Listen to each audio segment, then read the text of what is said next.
السلام عليكم. رد على كل شخص يقول برغي الصرة ينسحق.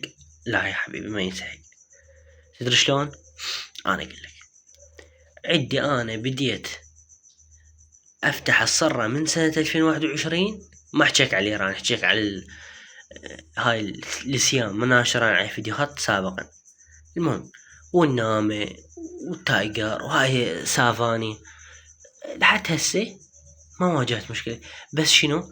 الواشر يقطر، الواشر انسحق يقطر. شو اسوي؟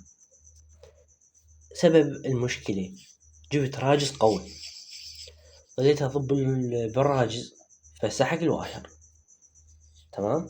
فصعب القى هذا الواشر، فخليت له واشر فوقها وما فات. فراح القى لي حل واسوي. طبعا عندي هاي اليد،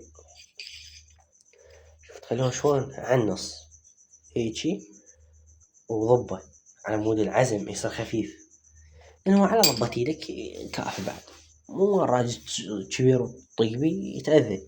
اشوف وش يعني هنا تقطير بسيط. نظيفة هاي حتى نظفته وتأكدت منه. هاي شفنا النضوح منين طلع منه، اسوي سهل ما بيشي. تمام شباب، تحياتي ومع السلامة.